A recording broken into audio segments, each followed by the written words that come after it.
Hello അസ്സലാമു അലൈക്കും. കൂട്ടുകാർക്കൊക്കെ സുഖമല്ലേ? സുഖമായിട്ടിരിക്കുന്നു വിശ്വസിക്കുന്നു. വീണ്ടും വളരെ ചെറിയൊരു വീഡിയോമായി കൂട്ടുകാരുടെ മുന്നിലെത്തിയിട്ടുണ്ട് കേട്ടോ. മുത്തുവാവ എന്ന ഈ ചാനലിലേക്ക് എല്ലാ കൂട്ടുകാർക്കും സ്വാഗതം. വീഡിയോ ഇഷ്ടപ്പെട്ട നമ്മളൊന്ന് സപ്പോർട്ട് ചെയ്യാൻ മറക്കല്ലോ കേട്ടോ. രാവിലത്തെയും വൈകിട്ടത്തെയും ഒക്കെ ആയിട്ടുള്ള ചെറിയ ചെറിയ കൊച്ചു കൊച്ചു വിശേഷങ്ങൾ മാത്രം ഉൾപ്പെടുത്തിക്കൊണ്ടുള്ള ഒരു കൊച്ചൊരു വീഡിയോ ആണ് കേട്ടോ. വലിയ പറയത്തക്ക വിധത്തിലൊന്നും ഉള്ളതല്ല. അപ്പം നമ്മൾ കഥയൊന്നും പറഞ്ഞിരിക്കുമ്പോൾ നേരെ വീഡിയോയിലേക്ക് പോയാലോ.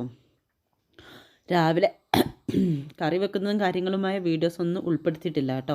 ചോറും കറിയൊക്കെ വെച്ചിട്ടുണ്ട്. അതിൻ്റെയൊക്കെ നമ്മളൊക്കെ എന്താണെന്ന് പിന്നീട് നോക്കാം കേട്ടോ. അങ്ങനെ നമ്മൾ ദോശ ചുട്ടുകൊണ്ടിരിക്കുകയാണ്. എന്താണെന്നറിയത്തില്ല, താമസം അരച്ച് വെച്ചോണ്ടാണെന്ന് തോന്നുന്നു. ഒരു അല്പം കൂടെയൊക്കെ ശരിയാകാനുണ്ട് കേട്ടോ ദോശയ്ക്ക്. എന്താണെങ്കിൽ ദോശയ്ക്ക് മാവ് നമ്മൾ കല്ലിലൊഴിച്ചു. നമ്മുടെ കഴിഞ്ഞ ദിവസം നമ്മുടെ ഉമ്മച്ചിയുടെ അടുത്ത് നിന്ന് എടുത്തുകൊണ്ട് വന്നു കേട്ടോ, തക്കാളി മുരിങ്ങയ്ക്കൊക്കെ.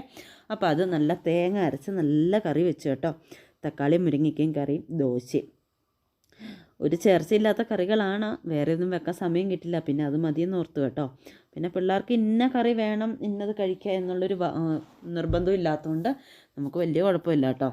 അപ്പോൾ എന്താണെങ്കിലും ദോശയും ഒക്കെ നമ്മൾ ചുട്ടുകൊണ്ടിരിക്കുകയാണ് കേട്ടോ. അപ്പം കട്ടി കുറച്ച് ഉണ്ടാക്കാൻ നോക്കിയിട്ട് അപ്പം ഇച്ചിരി ശരിയാകാനുണ്ട്. അപ്പോൾ അതുകൊണ്ട് ഇച്ചിരി കട്ടിക്കാണ് ഉണ്ടാക്കുന്നത് കേട്ടോ. കട്ടിക്കുണ്ടിക്കാലും നല്ല മയത്തിനൊന്നും കുറവില്ലായിരുന്നു കേട്ടോ. നല്ല മയമൊക്കെ ഉണ്ടായിരുന്നു. പിന്നെ ഞാൻ പല ടൈപ്പിലെ ഫുഡുകൾ ഉണ്ടാക്കുമെങ്കിലും ഈ ദോശ എന്ന് പറഞ്ഞ സാധനം എനിക്ക് ഒഴിക്കാൻ അറിയത്തില്ല കേട്ടോ. ഒഴിച്ച് നമ്മൾ വട്ടത്തിലാക്കി എടുത്ത് വരുമ്പോൾ അതാ ഈ കോലത്തിലാക്കി ഇരിക്കും കേട്ടോ. നല്ല വട്ടമൊന്നും കിട്ടത്തില്ല കേട്ടോ. എന്നാലും നമ്മളെ കൊണ്ട് പറ്റുന്ന രീതിയിലൊക്കെ ഒപ്പിച്ച് റെഡിയാക്കി എടുത്തു. അങ്ങനെ ദോശയൊക്കെ ചുട്ട് പിന്നെ പാൽച്ചായ വെച്ച് കേട്ടോ. പിന്നെ നമ്മുടെ അടുക്കളയിൽ പ്രേതം കൂടിയ അവസ്ഥയാണ് കേട്ടോ. കണ്ടോ, ലൈറ്റ് മിന്നും പോകും. ഇതെന്താ സംഭവം എന്ന് ചോദിച്ചാൽ ഒരു പിടുത്തമില്ല കേട്ടോ. അത് ഒരു സ്വിച്ച് ഇടുമ്പോൾ വേറെ ഏതെങ്കിലും ലൈറ്റിൻ്റെ സ്വിച്ച് ഇടുമ്പോൾ ഈ ബൾബ് അണയും. എന്നാൽ ഇതിൻ്റെ സ്വിച്ച് ഇട്ടാലോ ഇത് മിന്നും അണയും. വല്ല ഷോർട്ടേജ് ഉണ്ടോ എന്ന് നോക്കിയാൽ അതും വിളിച്ച് കാണിച്ചാൽ എന്നാൽ അതും ഇല്ല. ഇത് കുറച്ച് ദിവസമായിട്ട് തുടങ്ങി. ആകെപ്പാടെ വല്ലാത്തൊരവസ്ഥയാണ് കേട്ടോ അടുക്കളയിലേക്ക് കയറുമ്പോൾ. അതുകൊണ്ട് ലൈറ്റാണെങ്കിൽ നമ്മളെ പേടിപ്പെടുത്തുന്നതാണ്. അതെന്ന് വെച്ചാൽ അത് മിന്നുമാണ്. നമ്മൾ എന്തെങ്കിലും ചെയ്തുകൊണ്ടിരിക്കുമായിരിക്കുമ്പോഴേക്കും എളുപ്പം ലൈറ്റ് മിന്നിപ്പോകുന്നു. നമ്മളത് എന്നാൽ ലൈറ്റ് പോയല്ലോ എന്ന് ഓർത്ത് അടുത്ത ജോലി ചെയ്തുകൊണ്ടിരിക്കും, ചടയെന്ന് പറഞ്ഞ് വരികയും ചെയ്യും. അങ്ങനത്തെ ഒരു അവസ്ഥയാണ് കേട്ടോ. എന്താണെങ്കിലും ദോശ ചുട്ടു, ചായയൊക്കെ എടുത്തു. പിന്നെ നമ്മുടെ തക്കാളി മുരിങ്ങയ്ക്കൊക്കെ തേങ്ങ അരച്ച് വെച്ച നല്ല അടിപൊളി കറി കേട്ടോ. അപ്പോൾ മക്കൾക്ക് ഇന്ന് കൊണ്ടുപോകാൻ ഈ കറി വേണമെന്ന് പറഞ്ഞു കേട്ടോ.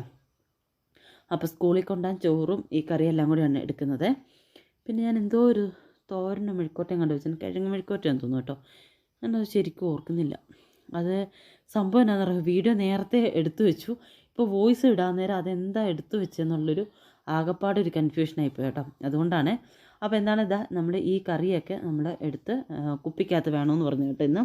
അപ്പം കൂട്ടുകാർക്കുള്ളതും കൂടെ വേണമെന്ന് പറഞ്ഞു. എന്താണ് അങ്ങനെ കറിയൊക്കെ കുപ്പിയിലാക്കി നമ്മൾ എടുത്തു കൊടുത്തു വിടുന്നുണ്ട്. അതിന് ശേഷം നമ്മൾ മക്കൾക്ക് കാപ്പി കൊടുക്കാൻ പോകണ്ട കേട്ടോ. ഓരോരുത്തരും ഒരുങ്ങി റെഡിയായി വരുന്നുണ്ട്. അങ്ങനെ നമ്മൾ ദോശയും ചായയും കറിയും എല്ലാം റെഡിയാക്കി എടുത്ത് കൊടുക്കുവാണ് കേട്ടോ. അപ്പോഴത്തേക്ക് ഞാൻ ഓർത്തു ഈ കറിയും ഈ ദോശയും കൊണ്ട് കൂട്ടുമ്പോൾ വല്ലാത്തൊരു ടേസ്റ്റ് വ്യത്യാസം കാണുമെന്ന് ഓർത്തു. പക്ഷെ നല്ല അടിപൊളി ടേസ്റ്റായിരുന്നു കേട്ടോ. അപ്പോൾ എനിക്ക് ഇതിൽ നിന്ന് ഒരു കാര്യം മനസ്സിലായി, തക്കാളിക്കറി വെച്ചാൽ ദോശ തിന്നാം എന്ന ഒരു കാര്യം മനസ്സിലായി കേട്ടോ. പിന്നെ ഈ ചാനൽ ആദ്യമായിട്ട് കാണുന്നവർ ഏതെങ്കിലും കൂട്ടുകാരുണ്ടെങ്കിൽ ചാനലൊന്ന് സബ്സ്ക്രൈബ് ചെയ്ത് വിടാനും തൊട്ടടുത്തുള്ള ബെൽ ബട്ടൺ അമർത്താനും ഓൾ എന്ന ഓപ്ഷൻ അമർത്താനും മറക്കല്ലേ. അപ്പം ഞാനിടുന്ന വീഡിയോ നിങ്ങൾക്ക് നോട്ടിഫിക്കേഷനായിട്ട് കിട്ടും. അങ്ങനെ കിട്ടിയാൽ നിങ്ങൾക്ക് വീഡിയോ എളുപ്പം കാണാൻ നമ്മളെ സപ്പോർട്ട് ചെയ്യാനും പറ്റും കേട്ടോ. അങ്ങനെ മക്കൾക്ക് കാപ്പിയെല്ലാം കൊടുത്തു, ചായയൊക്കെ എടുത്ത് ഞാനും കുടിക്കാനെടുത്ത് വെച്ചു. പിന്നെ നമ്മളിത് ഈ ഇരിക്കുന്ന സാധനമൊക്കെ നമുക്ക് ഇന്ന് കച്ചവടത്തിന് കൊണ്ടുപോകേണ്ട സാധനങ്ങളാണ് കേട്ടോ. അത് കഴിഞ്ഞ് ഞാൻ മെയിൻ പരിപാടിയിലാണ് കേട്ടോ. മക്കൾ പോകുമ്പം തന്നെ കൊടുത്തു വിടേണ്ട ഒരു സാധനമാണ് കേട്ടോ, മുട്ട. അങ്ങനെ ഞാൻ മുട്ട പായ്ക്ക് ചെയ്യാൻ വേണ്ടി നിന്നു കേട്ടോ. ഈ മുട്ട പായ്ക്ക് ചെയ്ത് ഈ പൊട്ടാതെ വറക്കെടുത്ത് റെഡിയാക്കി മക്കൾക്ക് നല്ല കവറിലാക്കി സെറ്റ് ചെയ്ത് കൊടുത്തു വിടണം കേട്ടോ. ഇല്ലെങ്കിൽ മക്കൾ പോകുന്ന വഴിക്ക് പകുതി പൊട്ടിപ്പോവും. അതുകൊണ്ട് പൊട്ടിപ്പോകാതെ നമുക്ക് ഇതെടുത്ത് കൊടുത്ത് റെഡിയാക്കി വിടണം കേട്ടോ. അങ്ങനെ ഒരു പാക്കറ്റിൽ 20 എണ്ണം വെച്ച് നമ്മളിത് മുട്ട പായ്ക്ക് ചെയ്യാൻ നിൽക്കുവാണ് കേട്ടോ. വീഡിയോ ഇഷ്ടപ്പെട്ട ലൈക്കും ഷെയറും കമൻറ്റും ഇതൊക്കെ നമ്മളൊന്ന് സപ്പോർട്ട് ചെയ്യണേ. അതുപോലെ തന്നെ വീഡിയോ ഇഷ്ടപ്പെടാൻ ഫ്രണ്ട്സിലേക്കോ ഫാമിലിയിലേക്കോ കൂടി ഒന്ന് ഷെയർ ചെയ്തിട്ട് കൂടി നമ്മളെ ഒന്ന് സപ്പോർട്ട് ചെയ്യുക. അപ്പോൾ എന്താണ് വോയിസ് വിടുന്നത് എന്താണ് എന്നുകൊണ്ട് ചെറിയ ചെറിയ കൺഫ്യൂഷൻ വരുന്നത് കേട്ടോ. എന്നാന്ന് വെച്ചാൽ ഞാനിപ്പോൾ വോയിസ് വിട്ട് പിന്നെ നമ്മൾ ഈ ഇടയ്ക്കിടയ്ക്ക് വോയിസ് പറയുമ്പോഴത്തേക്ക് ആകെപ്പാട് കൺഫ്യൂഷൻ വരുന്നുണ്ട്. എന്നാൽ വീഡിയോ എടുത്ത് അതിൻ്റെ കൂടെ വോയിസ് കൂടെ അങ്ങ് പറഞ്ഞു വിടാമെന്ന് വെച്ചാൽ നമ്മൾ ആവശ്യമില്ലാത്ത സൗണ്ടും കാര്യങ്ങളൊക്കെ ആകുമ്പോഴത്തേക്കും നമുക്ക് അതും ഭയങ്കര ഒരു ബുദ്ധിമുട്ടായിട്ട് തോന്നും. അതുകൊണ്ടാണ് നമ്മൾ ഈ രീതി ചെയ്യുന്നത് കേട്ടോ. അത് നമ്മൾ വീഡിയോ എടുത്തതിൻ്റെ അന്ന് തന്നെ ചെയ്യുകയാണെങ്കിൽ പിന്നെയും കുഴപ്പമില്ലേ. ഇത് ഒരു ദിവസം വീഡിയോ എടുത്ത് വെക്കും, പിന്നെ ഒരു ദിവസം 2 ദിവസം കഴിയുമ്പോഴായിരിക്കും നമ്മൾ എഡിറ്റ് ചെയ്യാൻ നിൽക്കുന്നത്. അത് ഭയങ്കര ഒരു ബുദ്ധിമുട്ടുള്ള കേസാണ് കേട്ടോ. എന്താ നമ്മൾ മുട്ടയൊക്കെ പാക്ക് ചെയ്ത് നമുക്ക് കൊണ്ടുപോകാൻ വേണ്ടി എല്ലാം റെഡിയാക്കാൻ വേണ്ടി എല്ലാം പാക്ക് ചെയ്ത് കെട്ടിയൊക്കെ എടുത്ത് വെച്ചു. അതിന് ശേഷം വീട്ടിലെ പണിയും കാര്യങ്ങളെല്ലാം കഴിഞ്ഞതാ നമ്മുടെ കച്ചവട സ്ഥലത്ത് വന്നിട്ടുണ്ട് കേട്ടോ. വലിയ കച്ചവടമൊന്നുമല്ല, 1-2 സാധനങ്ങൾ മാത്രം വെച്ചുള്ള ഒരു കൊച്ചു കച്ചവടമാണ് കേട്ടോ. ടൂറിസം ഏരിയ ആയതുകൊണ്ട് അത്യാവശ്യം കച്ചവടം കിട്ടുന്നുണ്ട് കേട്ടോ. പടച്ചവൻ അനുഗ്രഹിച്ച് വലിയ കുഴപ്പമില്ലാതെ പോകുന്നുണ്ട് കേട്ടോ. നമ്മൾ ഈ രീതിയിലാണ് ഇരിക്കുന്നത് കേട്ടോ. ഒരു സ്റ്റൂളിടും, ഒരു ഡെസ്ക് വെച്ചിട്ട് ഒരു കുടയൊക്കെ വെച്ചതാ നമ്മൾ ഈ ഒരു സൈഡിൽ ഇങ്ങനെ ഒതുങ്ങിക്കൊടും. ഇന്ന് വലിയ ആളും കാര്യങ്ങളും ഒന്നുമില്ല കേട്ടോ. എന്ന് വെച്ചാൽ ഈ ഇട ദിവസങ്ങളിൽ ആൾ കുറവായിരിക്കും കേട്ടോ.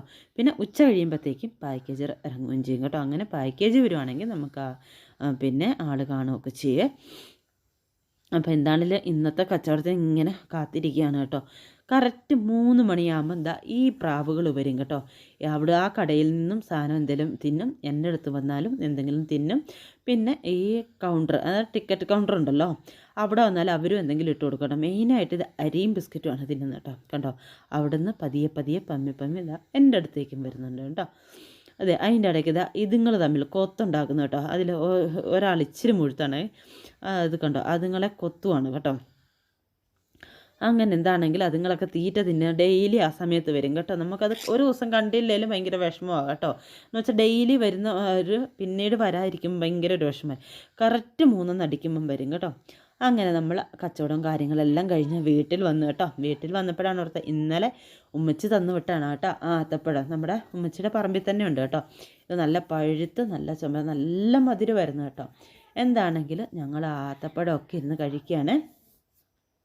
അതിന് ശേഷം വൈകിട്ടത്തെ അത്യാവശ്യത്തെ അടുക്കളയിലെ ജോലിയും കാര്യങ്ങളെല്ലാം ഒതുക്കി നമ്മളത് മസാലത്തോരന് അരിഞ്ഞ് എല്ലാം റെഡിയാക്കി സെറ്റാക്കി അടുപ്പിൽ വെച്ചു. ലാസ്റ്റ് നമ്മളൊക്കെ പപ്പടം പൊരിക്കുകയാണ് കേട്ടോ. വൈകിട്ട് പപ്പടവും മസാലത്തോരനും പിന്നെ 2 മുട്ടയും കൂടെ പൊരിക്കാമെന്ന് വിചാരിച്ചു കേട്ടോ. കാടമുട്ട നല്ലതാണ് കേട്ടോ. നമ്മൾ എല്ലാ ദിവസവും തിന്നിയാല, എന്നാലും നമ്മുടെ ആവശ്യം കഴിഞ്ഞിട്ടുള്ള ആണ് നമ്മൾ കടയിൽ കൊടുക്കുന്നത്, കടയിലും വീടുകളിലൊക്കെ ആയിട്ട് കൊടുക്കുന്നത് കേട്ടോ. ചെറിയൊരു വരുമാന മാർഗ്ഗം നമുക്ക് ഇതിൽ നിന്ന് നേടാനും കഴിയും കേട്ടോ. എനിക്ക് കിട്ടുന്നുണ്ട് കേട്ടോ, ഇല്ലെന്ന് പറയുന്നില്ല. എനിക്ക് ചെറിയ തോതിൽ, വളരെ ചെറിയ തോതിൽ തന്നെ ഇതിൽ നിന്ന് കിട്ടുന്നുണ്ട്. പിന്നെ നമ്മൾ കൂട് പണിതതോ അല്ലെങ്കിൽ കാടയെ മേടിച്ചതോ ഇതൊന്നും നമ്മളിപ്പോൾ ഇതിൽ ഉൾപ്പെടുത്തുന്നില്ല. അതിൻ്റെയൊക്കെ നമുക്ക് കിട്ടണമെങ്കിൽ പിന്നീട് കാടയെ വളർത്തി അതിൽ നിന്ന് മാത്രമേ എടുക്കാൻ പറ്റുള്ളൂ കേട്ടോ. ഫസ്റ്റ് ടൈമിൽ തന്നെ എല്ലാം കൂടെ ഒന്നിച്ച് കിട്ടണമെന്ന് വിചാരിച്ചാൽ നടക്കില്ല. ഇപ്പം തീറ്റ മേടിച്ച് കഴിഞ്ഞ് അതിൽ നിന്ന് കുറച്ച് മാത്രമേ നമുക്ക് ലാഭം കിട്ടുന്നുള്ളൂ കേട്ടോ. തീറ്റയ്ക്ക് നല്ലൊരു തുകയാവുന്നുണ്ട്. അതിന് ശേഷം നമ്മൾ ആഴ്ചയിൽ 50 കിലോ വെച്ച് എടുത്തുകൊണ്ടിരിക്കുന്നതാണ് കേട്ടോ തീറ്റ. അപ്പോൾ അതിന് ശേഷം മസാലത്തോരനൊക്കെ ഇട്ട് ഇളക്കൊക്കെ തിന്ന്. പിന്നെ ഈ ഇലത്തോരൻ എന്ന് പറഞ്ഞ സാധനം ഉണ്ടല്ലോ, എത്ര തിന്നാലും എനിക്ക് മതിയാകില്ല കേട്ടോ. എനിക്ക് വളരെ അധികം ഇഷ്ടമുള്ള സാധനമാണ് കേട്ടോ. ഈ ഇളക്കുമ്പോൾ ഇച്ചിരി ഞാൻ വാരി തിന്നുകയും ചെയ്യുന്നുണ്ട് കേട്ടോ. അതായത് എനിക്ക് ഇലത്തോരൻ എന്ന് പറഞ്ഞാൽ ഇലത്തോരൻ, കൂമ്പ് തോരൻ, പാവയ്ക്കാത്തോരൻ എന്നൊക്കെ പറഞ്ഞാൽ ഭയങ്കര ഇഷ്ടമുള്ള സാധനമാണ് കേട്ടോ. എന്നാൽ ഇറച്ചി ഐറ്റങ്ങളൊന്നും ഞാൻ തുടത്തുമില്ല. ഇറച്ചി ഐറ്റം, വലിയ മീനുകൾ, നെയ്യ്, അങ്ങനെയുള്ള കുറേ ഐറ്റങ്ങൾ ഞാൻ തുടത്തില്ല കേട്ടോ. പക്ഷേ ഇങ്ങനത്തെ ഉള്ള സാധനങ്ങളൊക്കെ ഭയങ്കര ഇഷ്ടമാണ്. എന്തായാലും നമ്മൾ തോരനും കാര്യങ്ങളെല്ലാം റെഡിയാക്കി വെച്ചു. മുട്ട പൊരിക്കാൻ നമ്മൾ കാടമുട്ടയാണ് എടുത്തേക്കുന്നത് കേട്ടോ. കാടമുട്ട പൊരിക്കാൻ നമ്മൾ അടുപ്പിൽ വെച്ചു. ഇതെല്ലാം ഒതുക്കി കഴിഞ്ഞ് കഴിഞ്ഞിട്ട് വേണം എനിക്ക് പോയി കുളിക്കാൻ കേട്ടോ. കുളിച്ചിട്ട് വന്ന് ഫുഡ് കഴിക്കാമെന്ന് വിചാരിച്ചു. നമ്മൾ കച്ചവടത്തിന് പോയിട്ട് വന്ന് നിൽക്കുന്ന ആ പദ്ധതിയിലാണ് നമ്മളിതെല്ലാം ചെയ്യുന്നത് കേട്ടോ. എല്ലാം ഒതുക്കി വെച്ചിട്ട് കുളിയും കഴിഞ്ഞ് കയറി ഫുഡും കഴിച്ച് അവിടെ ഇരിക്കുകയാണെങ്കിൽ നമുക്കൊരു 5-10 മിനിറ്റൊക്കെ ഇരിക്കാമല്ലോ. അതൊക്കെ കഴിഞ്ഞാണ് നമ്മൾ കിടന്നുറങ്ങുന്നത് കേട്ടോ. തീർത്തും ലേറ്റായിട്ടാണ് നമ്മൾ കിടക്കുന്നത്. എന്നാൽ നേരത്തെ എഴുന്നേൽക്കുകയും ചെയ്യണം കേട്ടോ. 4 മണിയാകുമ്പോൾ എഴുന്നേൽക്കണം മക്കൾക്ക് പഠിക്കാൻ.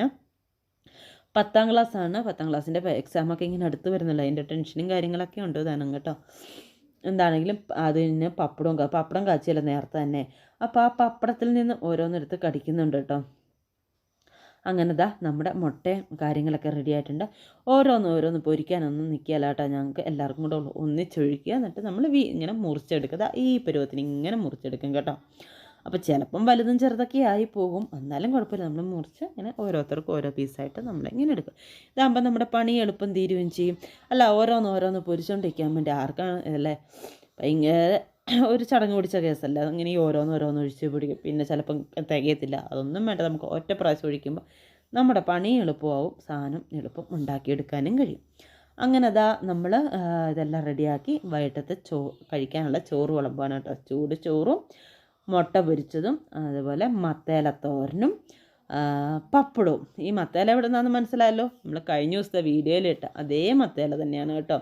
അപ്പോൾ ഇനി കുറച്ച് ദിവസം മത്തേലയും മത്തങ്ങയും പിന്നെന്താ തൊമരയ്ക്ക കൊണ്ട് വെച്ചിട്ടുണ്ട് കേട്ടോ. തൊമരയ്ക്കയും മത്തങ്ങ ഇങ്ങനത്തെ ഉള്ള കറികളൊക്കെ തന്നെയാണ് കേട്ടോ. കപ്പളങ്ങ അങ്ങനെയുള്ള പറമ്പിലുള്ള കുറേ സാധനങ്ങളൊക്കെ വെച്ചുള്ള കറികളായിരിക്കും ഇനിയുള്ള വീഡിയോസിൽ. അപ്പം കൂട്ടുകാർക്ക് എൻ്റെ ഈ വീഡിയോ ഇഷ്ടപ്പെട്ടാൽ നമ്മളൊന്ന് സപ്പോർട്ട് ചെയ്യാൻ മറക്കല്ലേ. അതുപോലെ തന്നെ വീഡിയോയുടെ അഭിപ്രായം കമൻറ്റിലൂടെ അറിയിക്കണേ. അപ്പോൾ ഇൻഷാ അല്ലാഹ് മറ്റൊരു വീഡിയോ അടുത്ത ദിവസം കാണാം. അസ്സലാമു അലൈക്കും.